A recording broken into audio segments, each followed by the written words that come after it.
from the beginning? Kick off whenever you're ready. Okay.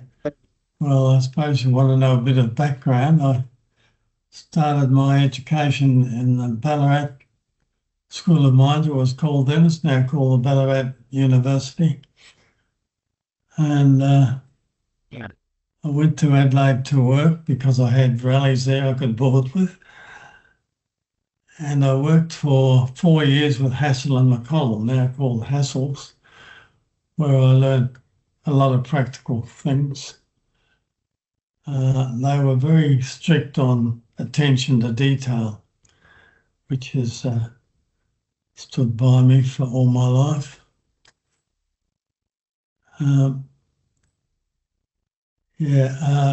After working there for 4 years, I decided I'd get a job in a small office where I might get to design a whole building instead of just a joinery or windows or something.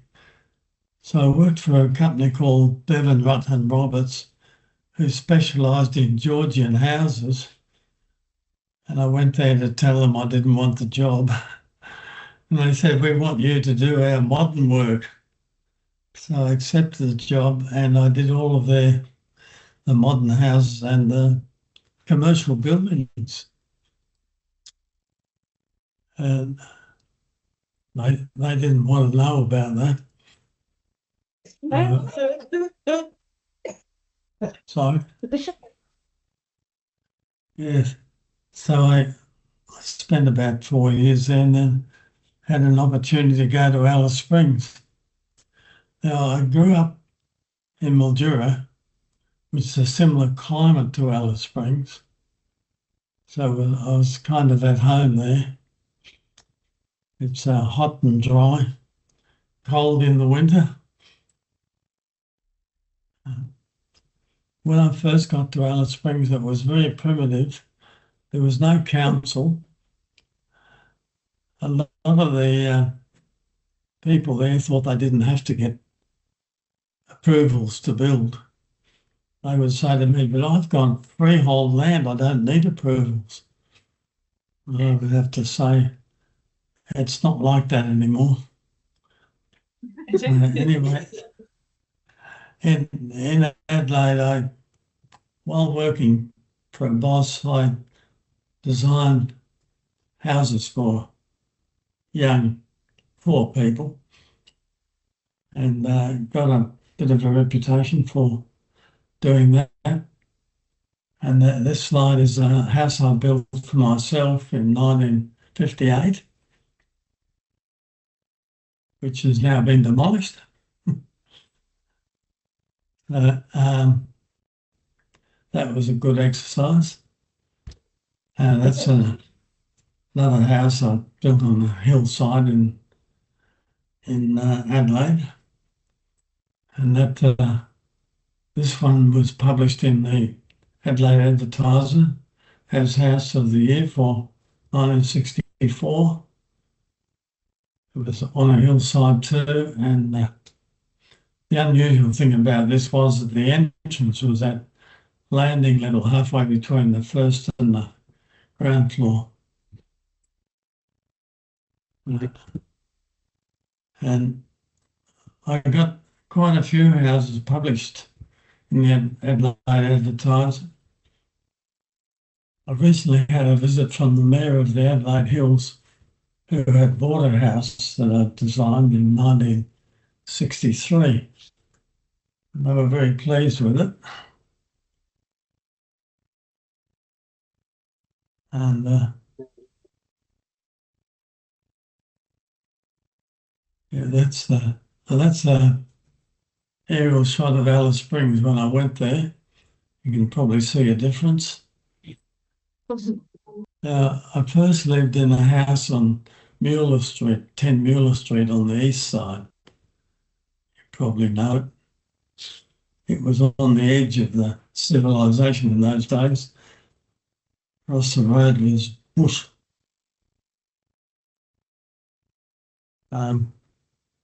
What's the next slide? Yeah, I went to Alice Springs. I joined a partnership called Bullock and Burton to go to Alice Springs, and the partnership lasted only a year when it split up. So I decided to stay there and open my own practice, which I had an office in a warehouse in Todd Street, which used to be the freight department for ANZAC Airways. So I was there for a while until I decided to good business to buy an old house and turn it into an office. Yeah.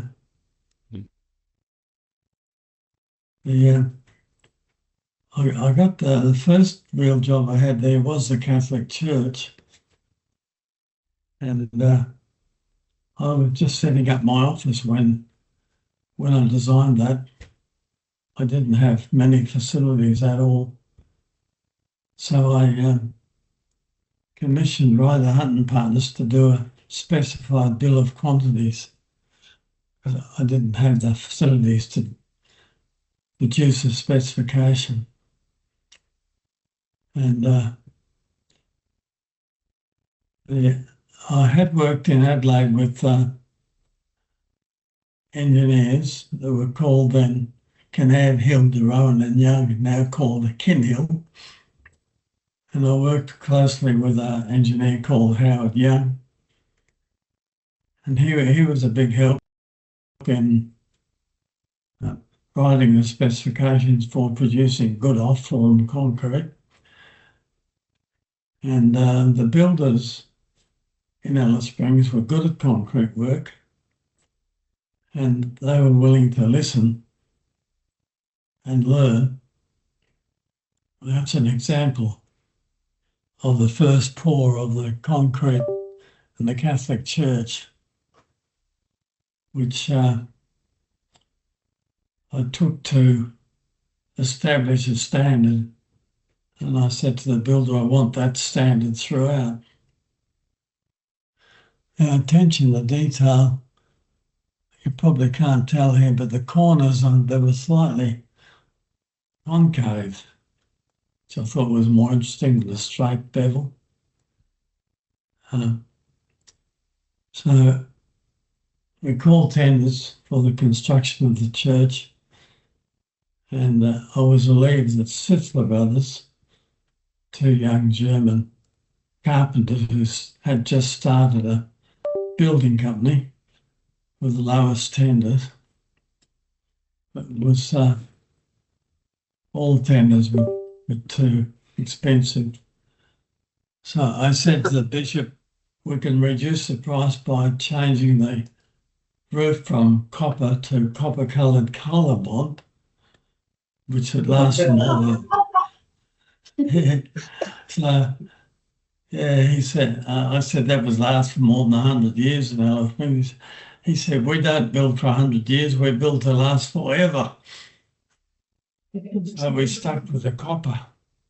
But we got the tenders down by deleting the air conditioning. It was originally going to be air conditioned, but so it was a good experience for Sitzler Brothers to build this. The engineer, Howard Young, was very good at instructing the builder. And although they were good at concrete work, this had to be especially good. There was one little problem that we had, that every load of concrete, we got a bony bit of concrete. And Peter Setzer worked out it was the first bit of concrete that came down the chute. So he solved the problem by throwing away the first barrel load of concrete.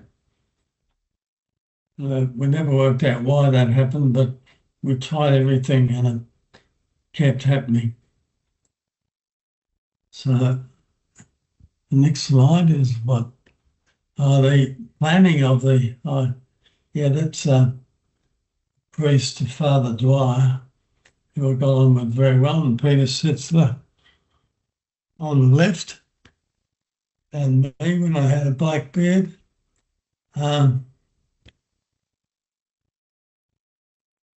So The planning, I thought you might like to hear the process that I went through.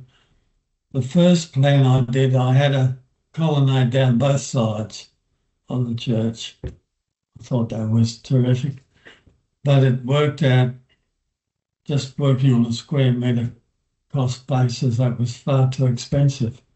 But I was able to reduce the width by the width of the southern colonnade and incorporate the baptistry, the confessionals and the nuns' chapel inside of the southern colonnade, which brought the floor area back to an affordable level.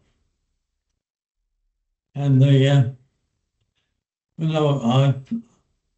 worked out this very thin roof to fit between the concrete beams, and I was puzzling how to do the bracing when I came up with the idea of putting the beams at an angle to meet at the apex, which would be self-bracing. So that's how the design evolved. And the priest and his building committee liked it straight away. So that was good. And the perspective we just saw, I guess you don't do perspective by hand anymore, but that I had to do by hand, which is a bit difficult. Yeah. What's in? Yes. Living in Alice Springs, I thought it was a bit stupid getting Queensland maple from Adelaide. So I looked into the idea of buying it from Queensland across from Cairns. There's more or less a direct highway, the Barclay Highway from Cairns to Alice Springs. And that worked. We got Queensland maple directly from Cairns. So I tried getting Japanese floor tiles directly from Japan. And that worked out all right too. But it never took on as a permanent thing.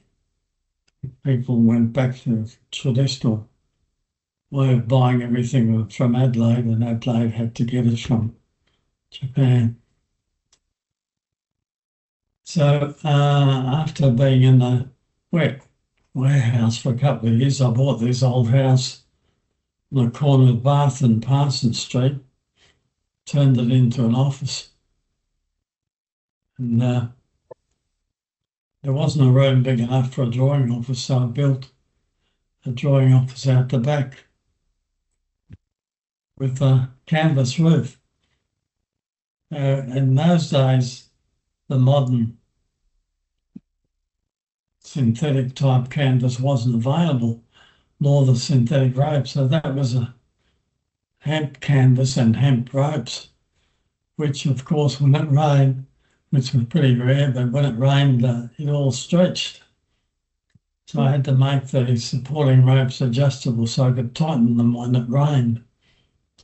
And the circle in the middle, it's like a wagon wheel, which the ropes were attached to, and I had a beach umbrella over that, which could be lowered and allow the sun to shine in the winter and allow the hot air to escape in the summer. I had a big evaporative cooler cooling the drawing office. That's my crew having a beer on Friday evening. I think I'm the third one from the right. Might not be me. Yeah, I think it's, yeah, with black hair and a black beard. Yeah. After being successful in Alice Springs and I like going to Cairns, I decided to open an office in Cairns. And that's one of the houses I built in Cairns. I did several houses and some commercial buildings. I bought a unit on Palm Cove on the beach, and that's me on the left there doing a drawing on the balcony. So I like the climate here. It wasn't as dry as Alice Spring. And yes, I had developed a friendship with a guy called Frank Word, who had me design his house. And when we got tenders, they were all too expensive for him. So he said, bugger it, I'll build it myself. So after he built his house, he decided he liked building, and he went to the School of Mines, I think it was, in Adelaide, and did a building course. He finished up with being one of the top project managers for Balderstones. He was in charge of most of the Pacific projects. So anyway, in the early days, I asked him if he'd like to be manager of my CAMS office. So he was supervising the construction of buildings that I designed. So he was a good builder, but he had a keen appreciation of good architecture.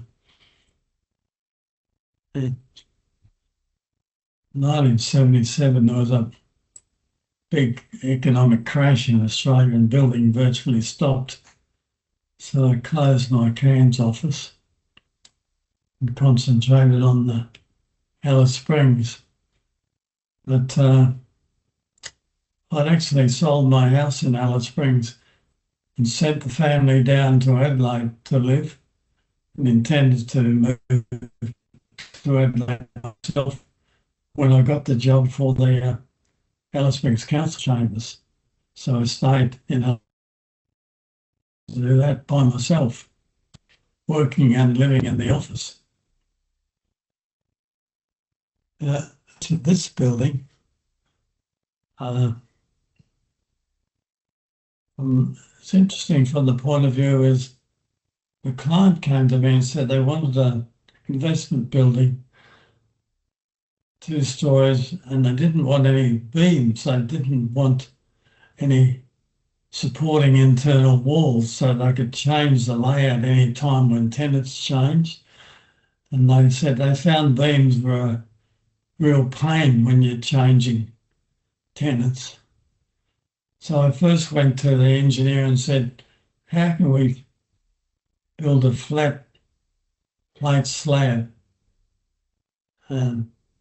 economically, and how far apart would the columns have to be? And so they worked out that with a 200 thick slab, we could have columns at 6 metre spacing both ways, and a cantilever all around. So I based that on the design of this building, which has a balcony all around to make cleaning windows easy. That was my excuse anyway. This was a building I designed for the real estate agents in Alice Springs.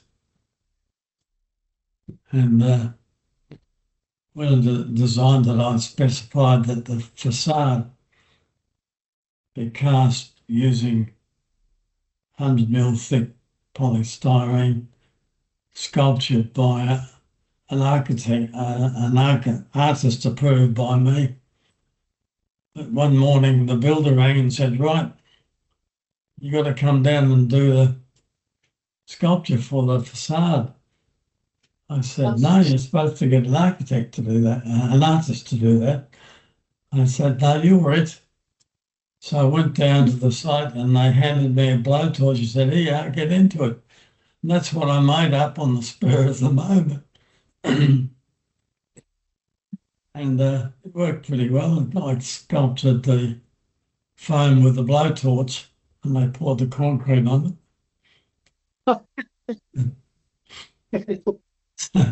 There's supposed to be some Aboriginal motives and industrial things there, a combination of both. And the Anglican Church, the Anglicans came to me and said they were going to run a competition for the design, and they were going to pay each architect to do a design. and select the best one. When I did this design, they said, no, that's it. We're not going to get any more done. So that's, you probably know it, it's on a small block of land, and I wanted to give it some presence, so I thought a tower would be a good idea. Yeah. I've always liked the idea of hyperbolic paraboloids because they're an interesting shape, but they can be constructed using all straight members. I liked them so much that way back when I was living in Adelaide in 1960, I built a doghouse using a hyperbolic paraboloid. And that worked. That's only 20 mil thick, that slab. And the dog quite liked it. So I thought I could build the tower using the principles of a hyperbolic paraboloid. So I built a model, and that's built by using a long rectangular hyperbolic paraboloid, cutting it in half diagonally and swapping the halves over. So the two straight sides went up the tower. And I left a gap between them with a slit for light to come through. That's looking up the inside of the tower. And so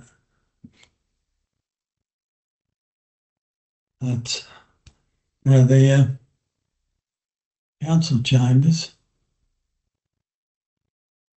Yes, I'd sent the family down to Adelaide, and I stayed in Alice Springs to design and get built the council chambers.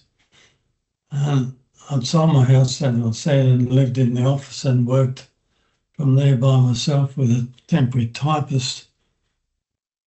And I did all the documentation for this building. By this time, I'd found out that it was cheaper at Alice Springs to use cold rolled steel sections than to use timber. And using the lightweight cold rolled steel sections, you could build a structure and support it on light columns and build the roof first, which I had observed that tradesmen working in the sun and 40 degrees were very ineffective. The poor fellows were pretty lethargic. So I thought the idea of building the roof first would help that. So these roofs I supported on small 50 by 50 RHS columns and temporarily braced them until I could build the brick and stone walls around them. And the interior acoustic ceilings were timber battens about 12 mil apart with acoustic and thermal insulation above. And you'll notice the battens, and if you can see this picture, the battens vary in size, which help the acoustics. But I don't know if that ceiling's still there. I think an Adelaide architect has done extensive renovations and additions to this, and I've got an idea they put a flat plasterboard ceiling in.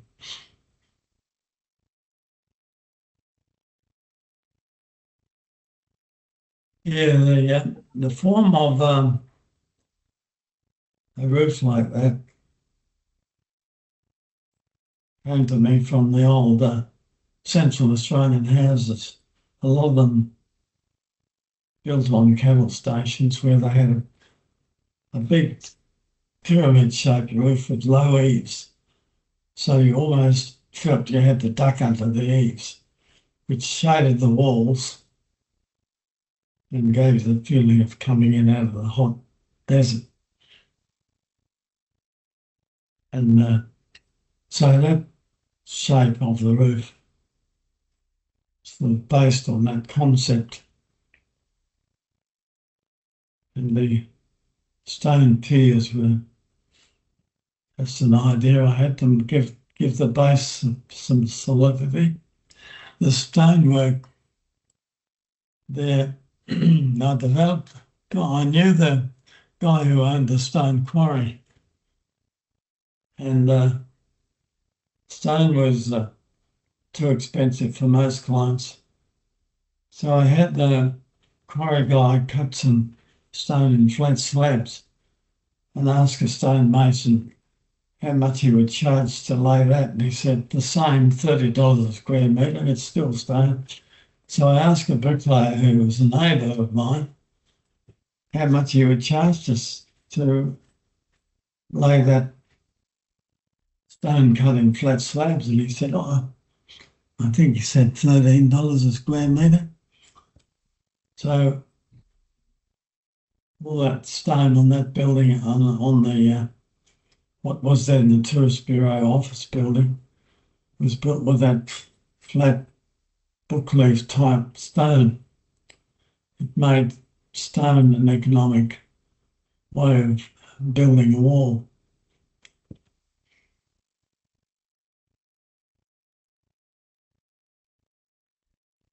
Yeah. While building the council chambers, the economy started to recover. And by the end of 1978, I had finished the council chambers, and the council gave me another job of designing and getting built the new library. So the first blocks of land became available by buying them over the counter. So I bought this block of land in a new subdivision, which used to be the racecourse in Braitling, in the cul-de-sac 7 Andrews Court, Braitling. And the glass wall, you can see there, faces north. So, yeah, so the idea of the pyramid evolved from the idea of the old Queensland houses that used to have a pyramid roof in the middle and virtually flat roofs around.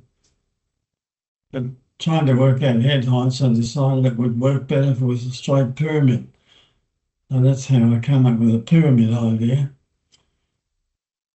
And the master bedroom was at the King's Chamber level in the pyramid, and with a spiral stair. And I was having trouble with my sinuses in Alice Springs because the climate is so dry. So I tried to make the interior more humid during the winter when the humidity there is usually 0. So I had an evaporative cooler, but that's only good in the summer. So for the winter, I put a spa pool in the living room, partly under the spiral stair, because that was part of this floor space you couldn't use. And I had a solar heater for the water in the spa pool. And during sunny days during the winter, I could turn on the air pump in the spa pool, and with warm water pumped more humidity into the house. So that enabled me to live a bit longer in Alice Springs because I lived in a humid house.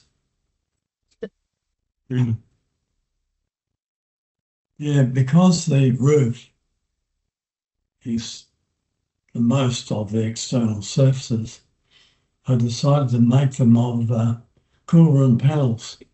At that stage in Alice Springs, a few people were building buildings out of cool room panels, which were made in New Zealand at the time, Olympic cool room panels.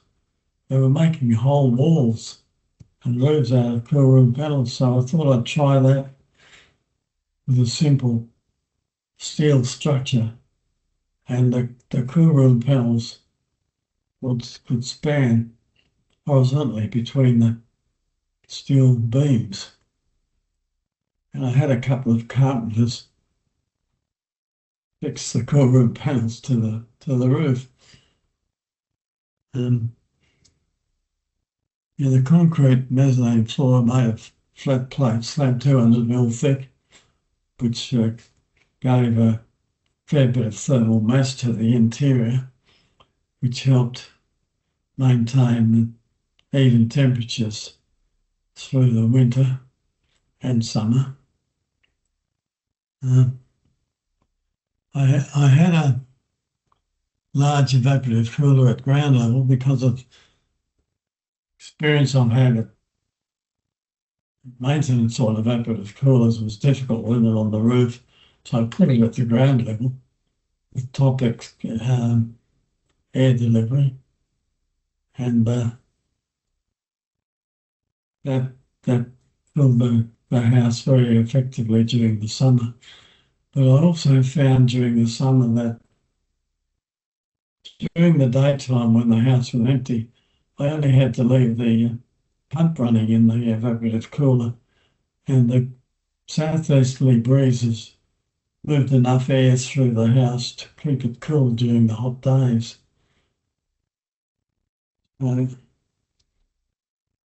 Yeah, I kept records for a while, and even when the night temperature went below 6 degrees outside, the internal temperature never went below 18 degrees. But that, with a passive solar energy house, it has to be managed, and you have to, when the sun goes down, you have to draw the curtains to keep the heat inside. So yeah, that was an example of maximum passive solar energy. So I just finished my house when I got the commission for the Tennant Creek Council Chambers. So I did a pyramid design, thinking they probably will reject it, but I'll have a go anyway. So they liked it. So I then put a bit more thought into more economic ways of building a pyramid. I'll put the air conditioning in the apex. You can see the louvers around there. And I made it so the apex could be lifted off for maintenance on the air conditioning. I also made the sides of it so they could be fabricated on the ground and lifted in position after fabrication. Yeah, the rest is really, good design. Aboriginal housing. I got involved in that, and yeah, the steps, the warehouse I had my office in the early 1970s had steps, about 5 steps up to the floor, because being a warehouse, the floor was built at tray level. So in the street outside of the front door was a taxi rank. And Aboriginals used to sit on my steps to wait for a taxi. And that sometimes myself and clients had problem accessing the front door because of all of the Aboriginals sitting on the front steps. So there was no council there. I wrote to the Northern Territory Administration and asked if they would put some seats at the taxi rank for the Aboriginals to sit on. And lots of people said to me, no, you don't want to encourage them. No. But anyway, Northern Territory Administration didn't put any seats there. But because I'd written that letter, some letters used to get published in the local paper, and someone published this letter in the paper. And as a result, this guy called Kevin Martin from the Office of Aboriginal Affairs came to see me about doing Aboriginal housing. And when Whitlam was elected in 1972, he changed the Office of Aboriginal Affairs to the Department of Aboriginal Affairs, so it became a much bigger thing.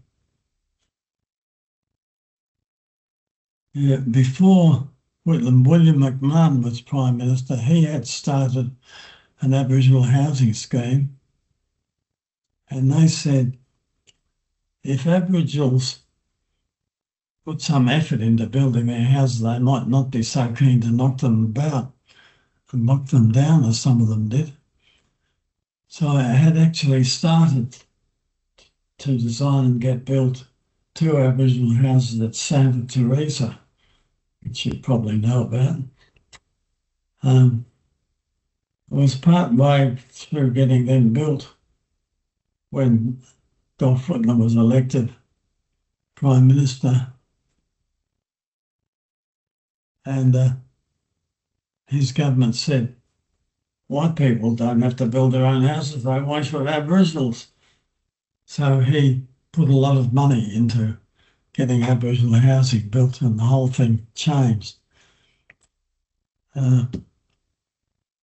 So yeah, they devised a scheme which I still think was a good scheme.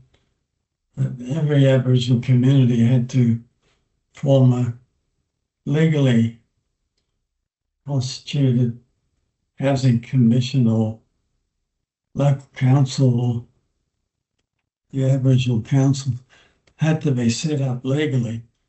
So the Whitlam government made a set of rules that they had to appoint a lawyer, an accountant, and an architect.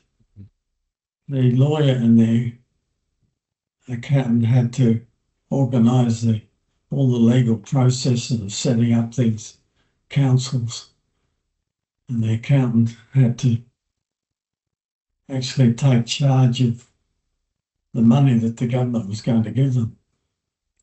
And the accountant and the architect, which was myself, had to come up with a scheme, a housing scheme, including a town plan, and work out a budget for providing them with a housing scheme.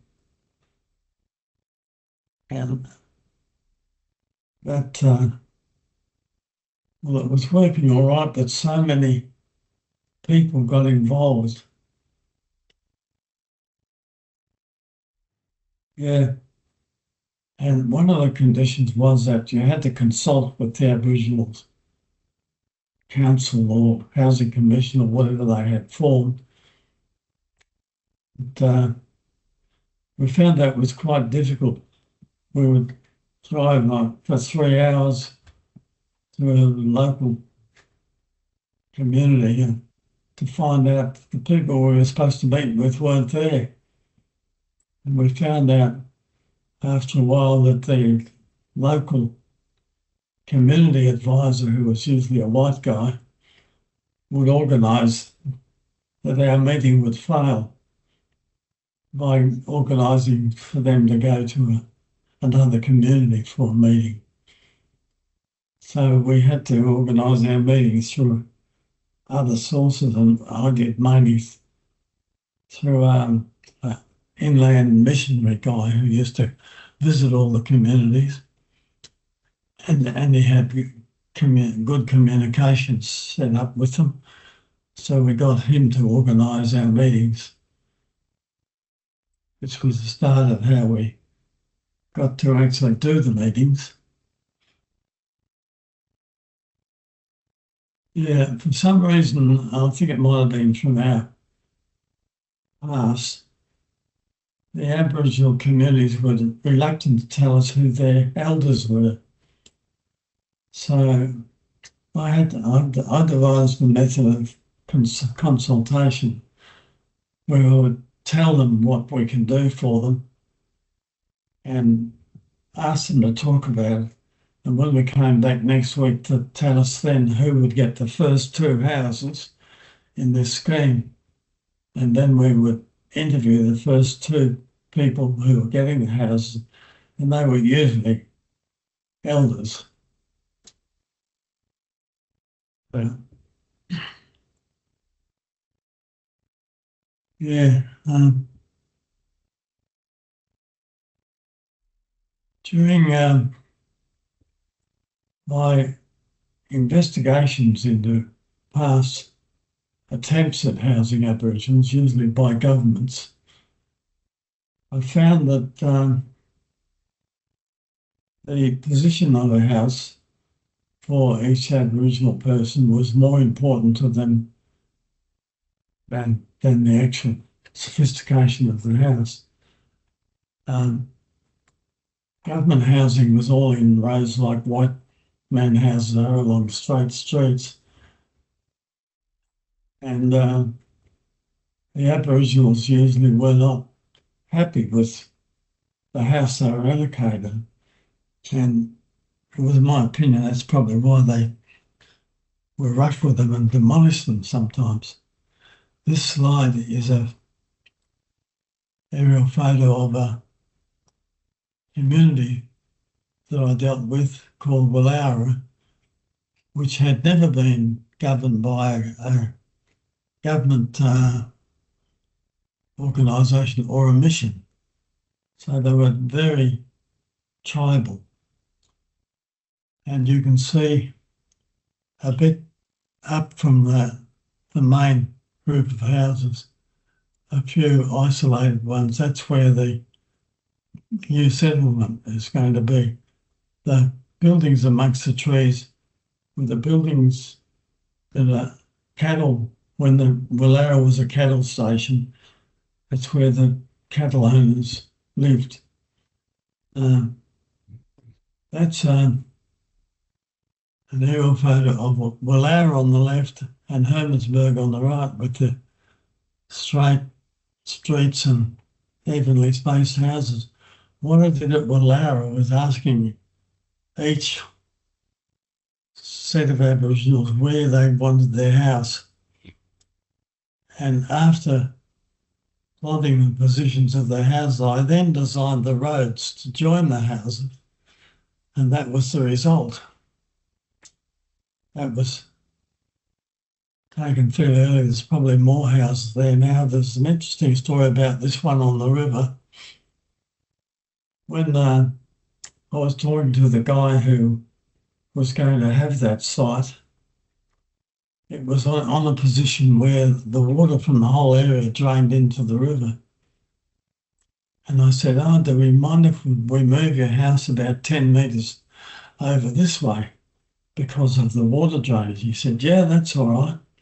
But when I went back to my office and sitting down on this plan, I thought, no, it might be better not to leave his house. So next time I went, I said, we've decided to put your house here where you asked for it and reshape the riverbank. He said, that's good, because no matter where you build my house, I have to live here, which I thought was a good confirmation of my theory about the position of the house being very important to them. That's one of the Willaura houses. Now, they were very in the foreground is what they were living in before. In the background is one of the houses I designed, and they built using, I think, 2 tradesmen, and I designed the rooms around an open courtyard in the middle with an open roof. The courtyard was like a sand pit, because my experience, they liked sand on their verandas, but they didn't like concrete floors. So they could have a fire in the middle of their sand pit and smoke could escape through the hole in the roof. Uh, yeah, and the roof came down fairly low around the sides, so they could get a sunny spot in the winter time where they'd be sheltered from the cold southeasterly winds, or, or in the summertime they could get a shady spot anywhere where they could catch a breeze. Now the rooms were, it was just decided that the main use for the rooms was storing a few things and using during bad weather, because they don't really use the house like we do. I found they if you build a house for them, they live outside against the outside walls a lot. So that house was designed so they could make good use of the outside walls for protection. That's the simple frame. It was the basis of the house. A bit like a pyramid. And that's I actually got my pilot's license to fly out to these communities because it was much more efficient than driving. You could do all your work in one day if you flew, but if you drove, it usually took you 3 days. 1 day to get there, 1 day to do your work, and 1 day to come home.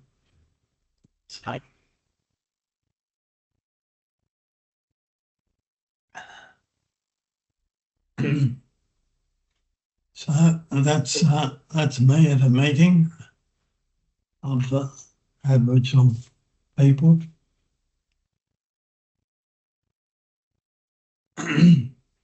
Yeah. Before I undertook the Apatula Housing Commission, the government sent an architect from Darwin to take me to see an Aboriginal settlement, a Mungana, between Alice Springs and the airport, where they were trying out staged housing, where they would build a stage 1 house, a stage 2, and a stage 3, and a stage 4. So they'd put an Aboriginal family into a stage 1 house, and if they looked after it, they'd move them to a stage 2 house and then a stage 3. And walking around and talking to the different Aboriginals, I met a young couple who showed me their stage 4 house, which was beautifully kept, really curtains and shining laminates. And after talking to them for a while, and I went to meet their parents who still lived in the stage 1 house, and they said they didn't actually live in their stage 4 house. They lived on their parents' veranda. And they showed me they had a bed. They had a bed and one cupboard on their parents' veranda. And they said we actually liked it better when we lived in the stage 1 house next door to my parents' house. And I said, why don't you live in your stage 4 lovely house? And they said, because we like living next to my parents.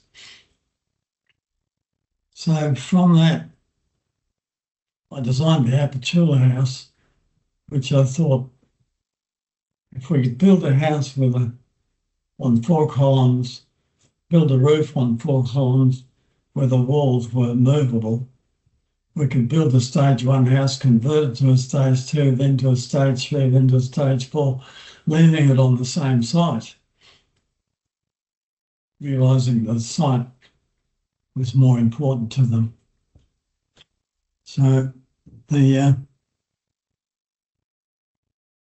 2 missionaries, John McNeil and Margaret Bain, were practical missionaries, and they were teaching the Aborigines to do practical things like hunting young camels and selling them on the international market. And John McNeill really liked this idea, and he backed it, and we organised for a prototype to be built in Alice Springs. And he got funds from the Commonwealth to set up a aperture construction company, which was a big shed. So the idea of having a roof that was independent of the walls, I thought of a space frame. And to make the space frame economical, I designed it so it could be constructed in modules, and which could be stacked for transport and so forth. And John McNeill actually had the Aboriginals making those units and welding them up. And then mainly the bottom was made of angles. I forget the size, I don't know, about 40 by 40 steel angles. The diagonals were just Rio bars, I think they were 10 mil, except at the column where they were, I think, 18 mil, because that's the sort of shear point of the, and the bits of steel you can see sitting up were cleats. So the top chord of the space frame in one direction were more angles bolted in, but in the other direction, the top member was also the purlins to accommodate an almost flat roof. We got the fall in the roof by just having a slotted hole in those cleats.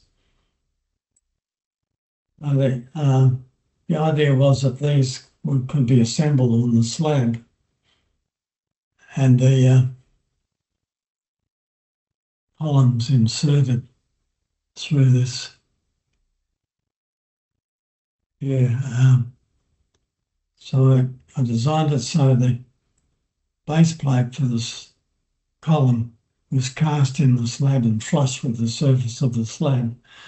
And then when the column was inserted, after the space frame was assembled and raised enough, the column could be welded to the base plate that was already cast into the slab. And then the roof, as much of the roof as possible, could be attached, just leaving out bits where the columns were. And because these guys were good mechanics, they had engine hoists that they put in the top of the column and lifted the space frame with an engine hoist on the top of each column. And they rode up on the space frame. They lifted it to about 2 meters, where they put the ceiling panels in them and all the wiring and whatever services were needed in the ceiling space. And the bottom chord of the space frame formed the ceiling group. We found the only ceiling panels we could get to go in, because those cross members limited, were compressed straw sheets, which were pretty good acoustically and thermally. And I had designed wall panels to be made out of foam concrete to make them lightweight, but John McNeill had done some research and he found a company in Perth was already making lightweight wall panels, but they were made by casting lightweight concrete between 2 sheets of asbestos cement. And I went over to visit the factory, and they made the concrete lightweight by using styrene beads that you have in bean bags as aggregate in the concrete. I don't know how they stopped them from floating out, but they did manage it somehow. but they work quite well. 4 guys could carry one of those panels quite easily and erect it. So the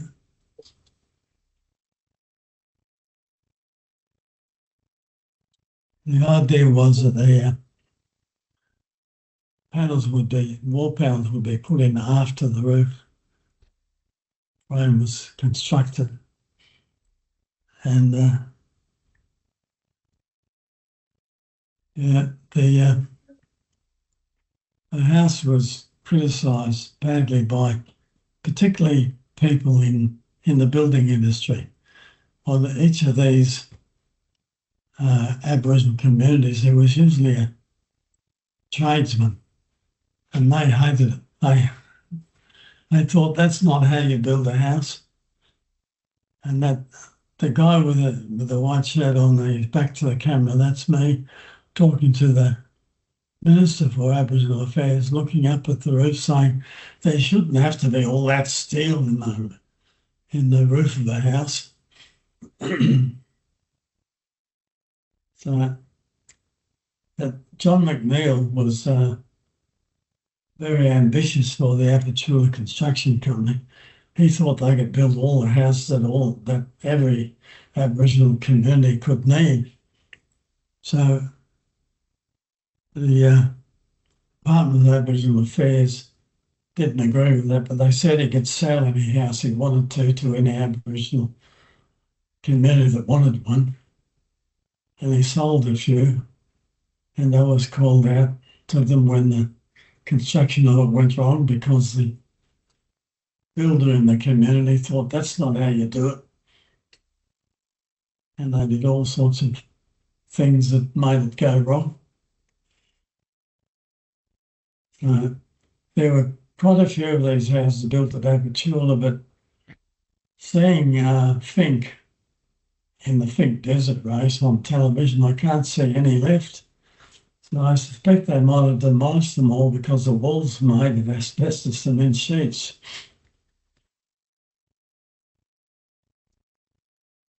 And I thought the concept could have worked pretty well, but there was such a huge reaction against them. A lot of city architects said to me, Aboriginal houses shouldn't be made of steel. They should be made of mud and sticks. But to do that, you need to be able to build.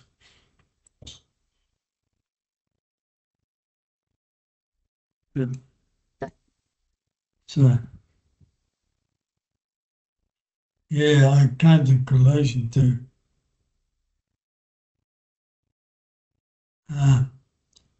do that, European building skills were required that the local long-time inhabitants don't have. Isn't it better to use the skills they have and let the form follow the function? So, what I was going to say. Yeah, I came to the conclusion that it was, if you want to build something using an unusual method of building it, it's better not to use tradesmen because they want to use ways that they knew tradesmen should. Another example of this was a community in the north of Western Australia, just across the border from Northern Territory, called Balgo Mission. The priest that ran that had the Aboriginals making bricks, concrete bricks, house-size bricks, not desert block size, just using the dirt from the desert.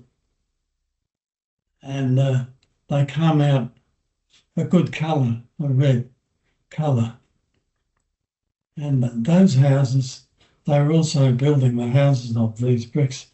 But when I tried to get them to do that, and I think it was Bella in the north of South Australia, the tradesmen employed there said, no, we can't use that for making bricks. We learned at trade school that concrete has to be free of any vegetable matter. But what they didn't consider was that we're not making mud bricks, you're not making a structure of concrete, you're making mud bricks. But that's an example of how the tradesmen wouldn't use new ideas.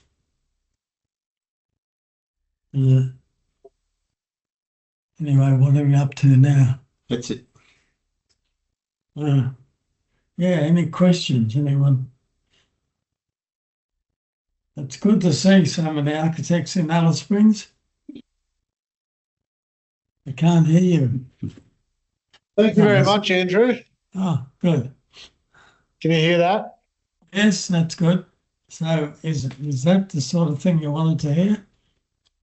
That was great. I mean, it's such a great insight into the history and the legacy of so much of the built environment that we still experience. And sadly, in a way, I think we're still up against a lot of the same issues of poor policy and a few things like that. I have one question before I throw it to other people. But what conditions do you think led to your biggest win in terms of maybe politics or people, or what do you think allowed you to have the biggest win in your time in Central Australia? I think the biggest win was to get elected on the council. When I got elected on the first Alice Springs Council, when Whitlam introduced local government into the Northern Territory, I stood for election and got on the local council. I don't know what's happening there now, but in those days, the council didn't control building. The building was controlled by what was called the building board, which was a Commonwealth government kind of committee. And they had members from the community on the building board. And as a member of the council, I got appointed as a member of the building board, and I was able to modify some of the building regulations, which were a bit ridiculous. Yeah.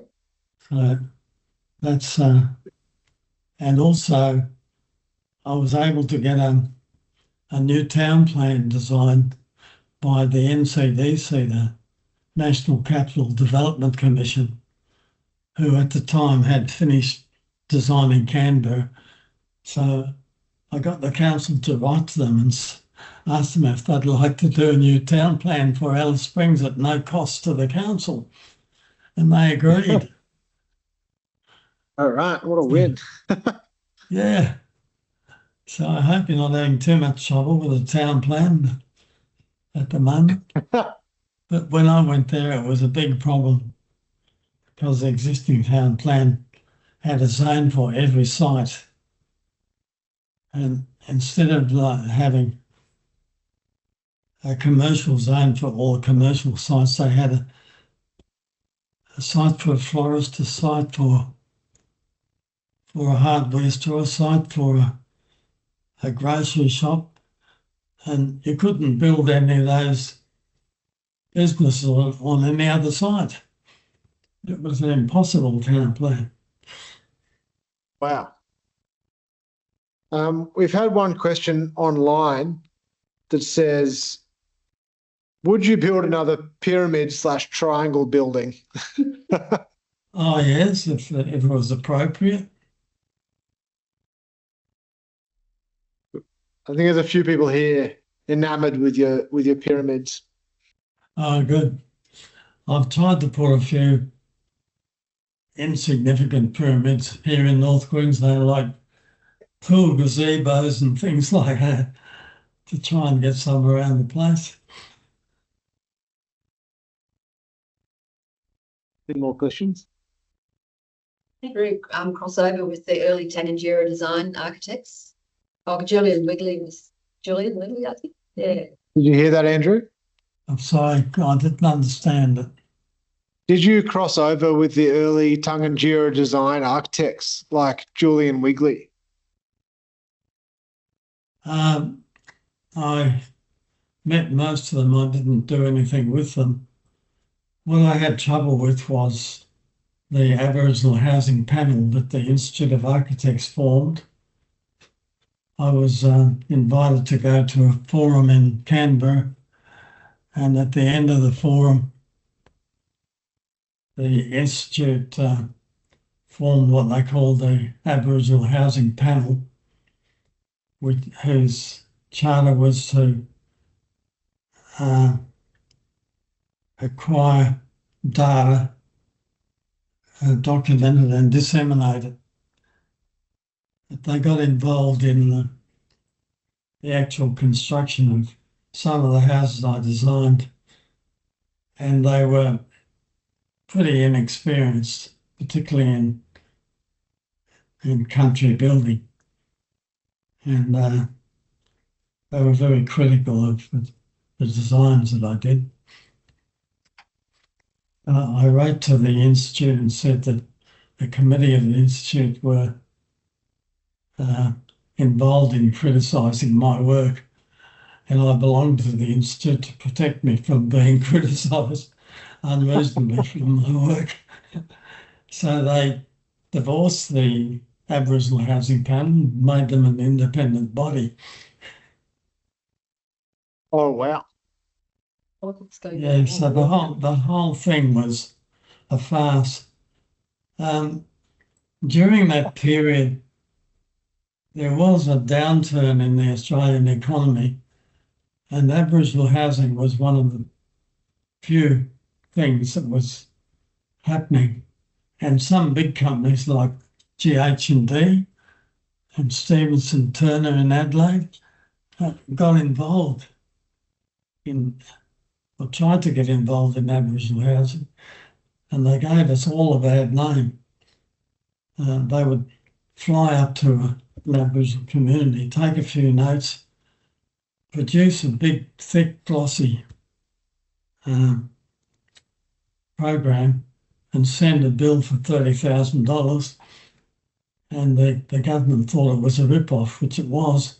But then they said all architects are rip-off, so they sacked us all. Mm. Yeah. What else? So, Yeah. Got one more question coming. okay.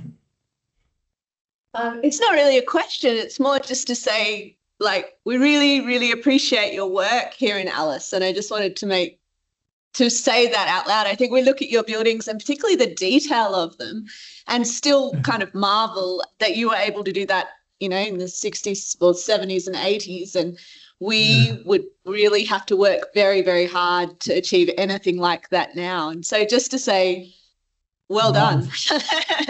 And yeah, So we still appreciate your work here a lot. good.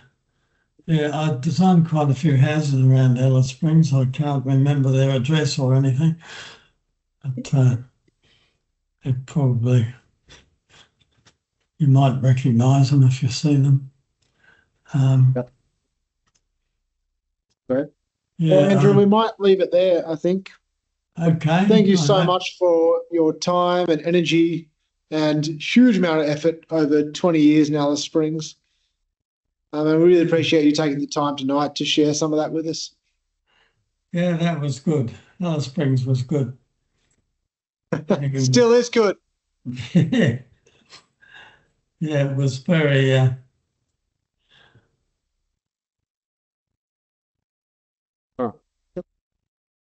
See you, Andrew. Thank you. Thank you, Anthony, as well. Yeah, Really appreciate thank you. Be in touch by email. Andrew. I hope you got something from that.